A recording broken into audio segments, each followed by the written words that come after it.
Picture this. You're standing in the shadow of Machu Picchu in the year 1480, watching a ceremony that would make your blood run cold. The Inca emperor, draped in golden feathers and precious stones, approaches a group of young men who have been prepared for months through rituals so disturbing that Spanish conquistadors would later refuse to document them fully. What you're about to discover isn't just another tale of ancient practices, it's the hidden story of how the most powerful empire in the Americas created a system of male concubinage so twisted that it challenges everything we think we know about Incan civilization. Before we dive into these forbidden chapters of history, if you're fascinated by the dark secrets of ancient empires, consider hitting that like button and subscribing for more content like this. And please let me know in the comments where you're watching from. I find it incredible that we're uncovering these buried truths together from across the globe, connected by our shared curiosity about the past. What I'm about to reveal goes far beyond the sanitized version of Incan history you learned in school. This is the story of how absolute power corrupted even the most sacred aspects of human relationships, turning young men into living ornaments for imperial pleasure. The practices you're about to hear weren't anomalies. They were systematic, ritualized, and considered essential to maintaining cosmic balance in the Andes. Let's begin with the empire that would become the stage for these shocking revelations. The Inca didn't start as the dominant force in South America. In fact, their rise to power was relatively recent when the Spanish arrived. But what they lacked in ancient lineage, they more than made up for in ruthless efficiency and an organizational system that was both brilliant and terrifying. By 1400, the Inca had transformed from a small kingdom centered around Cusco into a sprawling empire that stretched from modern-day Colombia to Chile. They called their domain Tawantinsuyu, the land of four quarters, and it encompassed over 10 million people speaking dozens of different languages. This wasn't just conquest, it was systematic cultural absorption on a scale that wouldn't be seen again until the Roman Empire. But here's what most people don't understand about Incan society. It wasn't the egalitarian paradise that some modern interpretations suggest. Instead, it was a rigidly hierarchical system where the emperor, known as the Sapa Inca, was considered a direct descendant of Inti, the sun god. This wasn't just political authority, it was divine mandate that justified practices that would shock even other ancient civilizations. The Sapa Inca lived in a world where normal human relationships simply didn't apply. He married his sister to keep the royal bloodline pure, owned everything and everyone in the empire, and was believed to be so sacred that commoners couldn't look directly at him. When he died, his body was mummified and continued to participate in state ceremonies, receiving food offerings and consultations on important decisions. This level of divine authority created a court culture where satisfying the emperor's every desire wasn't just expected, it was a religious obligation. And those desires, as we'll discover, extended far beyond what most people would consider normal or acceptable. The institution of male concubinage in the Inca Empire wasn't random or spontaneous. It was deeply embedded in their understanding of cosmic balance and religious duty. The Incas believed that the universe was divided into complementary opposites, male and female, sun and moon, order and chaos. Maintaining harmony between these forces required elaborate rituals and careful management of human relationships. But the Incan interpretation of gender roles was far more complex than simple male-female distinctions. They recognized what anthropologists now call a third gender, individuals who didn't fit neatly into traditional categories and who played special roles in religious ceremonies. This concept would become central to understanding how young men could be transformed into concubines without completely violating Incan cultural norms. The selection process for these male concubines began when boys were as young as 10 years old. Imperial scouts would travel throughout the empire, examining children from noble families and identifying those with specific physical characteristics, smooth skin, delicate features, and what the Incas considered feminine beauty. These weren't random choices, they were systematic selections based on criteria that had been refined over generations. Once selected, these boys were removed from their families and taken to special compounds near Cusco, where they would undergo years of preparation. This wasn't education in the conventional sense, it was systematic transformation designed to remake them into living embodiments of the emperor's divine power. The physical modifications began almost immediately. The boys' diets were carefully controlled to prevent the development of masculine muscle mass.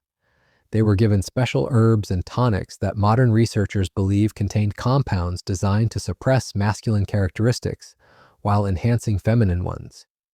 Their skin was treated with oils and pigments to maintain the pale, unblemished appearance that Incan nobility prized. But the physical transformation was only the beginning. These young men were taught to walk, speak, and gesture in ways that emphasized grace over strength. They learned to play musical instruments, compose poetry, and perform dances that would entertain the imperial court. Most importantly, they were indoctrinated into a worldview where their highest purpose was serving the Sapa Inca's pleasure. The psychological conditioning was perhaps even more disturbing than the physical modifications. These boys were taught that their transformation wasn't degradation, it was elevation to a sacred status that few humans could ever achieve. They were told they were becoming vessels for divine energy, bridges between the earthly and celestial realms. Ancient Incan texts describe elaborate ceremonies where these young men would be presented to the sun, god Inti, essentially being married to the divine before being given to the emperor. This wasn't just symbolic. The Incas believed these rituals literally transformed the boys' spiritual essence, making them suitable companions for a living god. The compounds where this transformation took place were architectural marvels in their own right, featuring gardens, fountains, and chambers decorated with gold and precious stones. But beneath the luxury lay a system of control so complete that escape was virtually impossible. The daily routines within these compounds were designed to systematically strip away every vestige of masculine identity. Each morning began before dawn with purification rituals involving ice-cold water from sacred springs high in the Andes. The young men would be bathed by attendants using special soaps made from llama fat and aromatic herbs, their bodies scrubbed until their skin glowed with an almost translucent quality that the Incas associated with divine purity. What followed was perhaps the most psychologically devastating aspect of their preparation: the complete erasure of their previous identities. They were given new names, usually feminine variants of celestial bodies or precious stones. Their personal histories were systematically rewritten, with attendants coaching them to forget their families, their childhood memories, and even their original appearances. They were shown polished metal mirrors daily and taught to see themselves not as the boys they once were, but as sacred beings transformed by divine will. The clothing rituals were elaborate productions that could take hours to complete. These weren't simple garments, but complex assemblages of the finest materials the empire could provide: vicuña wool softer than silk, feathers from exotic birds found only in the deepest Amazon, and threads spun with actual gold and silver. Each piece had to be arranged with mathematical precision, creating silhouettes that emphasized curves while concealing any remaining masculine characteristics. But perhaps most disturbing was the training in what the Incas called sacred submission. This wasn't just about physical positioning or vocal modulation, though both were extensively rehearsed. It was a complete reconstruction of personality, teaching these young men to anticipate the emperor's desires before he expressed them, to find genuine pleasure in their own objectification, and to compete with each other for imperial attention. The competition between concubines was deliberately fostered as a method of control. Those who showed exceptional skill in music, dance, or conversation received better quarters, finer clothing, and occasional privileges like visits to the royal gardens. This created a hierarchy within their captivity, making them complicit in maintaining the very system that enslaved them. When the Spanish conquistadors first encountered these male concubines in 1532, their reactions ranged from horror to fascination. Francisco Pizarro's chroniclers wrote extensively about the strange customs they witnessed, though many details were later censored by Catholic Church officials, who deemed them too disturbing for European audiences. What shocked the Spanish most wasn't just the existence of male concubines, but their apparent contentment with their situation. These young men, now in their teens and early 20s, seemed genuinely devoted to the emperor. They competed fiercely for his attention, wept openly when he showed favor to others, and appeared to derive real satisfaction from their roles as living decorations in the imperial court. The Spanish couldn't understand that what they were witnessing wasn't contentment, but the end result of years of systematic psychological conditioning. These young men had been so thoroughly transformed that they literally couldn't conceive of existence outside their assigned roles. Their original personalities had been so completely overwritten that rebellion wasn't just unlikely, it was psychologically impossible. The final ceremonies that marked their full transition into concubinage were timed to coincide with major religious festivals, particularly those honoring Inti during the winter solstice.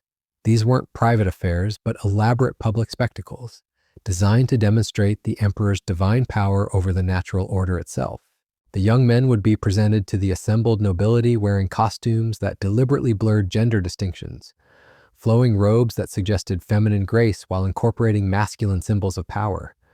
They would perform choreographed dances that told the story of their transformation from ordinary boys into sacred vessels. Their movements synchronized to create living mandalas that the Incas believed opened portals between earthly and divine realms.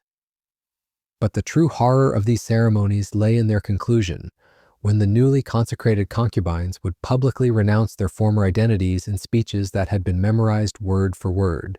They would declare their gratitude for being chosen, their joy at serving divine purpose, and their complete surrender of individual will to imperial desire. The Spanish destruction of the Inca Empire in 1533 brought this system to an abrupt end. Though not necessarily through moral outrage, the conquistadors were primarily interested in gold and territory, and many of the practices they condemned publicly they privately found intriguing. Some Spanish nobles actually attempted to maintain modified versions of the concubine system using indigenous boys, until church authorities intervened with threats of excommunication. Today, these practices remain one of the most disturbing examples of how absolute power can corrupt human relationships beyond recognition. The young men who endured this systematic transformation left no written records of their experiences. They had been trained too thoroughly to see their situation as anything other than divine privilege. What makes their story particularly tragic is how completely they vanished from history. Unlike other victims of imperial excess, these concubines existed in a carefully constructed bubble of luxury and control that made their suffering invisible even to themselves. They became perfect examples of how sophisticated societies can create systems of abuse so complete that even the victims defend them. Their story serves as a haunting reminder that behind every empire's golden facade lie individual human costs that can never be fully calculated or recovered. These nameless young men, transformed beyond recognition and lost to history, represent the ultimate price of unchecked power, the complete erasure of human identity in service to imperial ego. In studying their fate, we're forced to confront uncomfortable questions about power, consent, and the human capacity for both cruelty and adaptation that echo across centuries, reminding us that the most disturbing chapters of history often hide in plain sight, disguised as sacred tradition.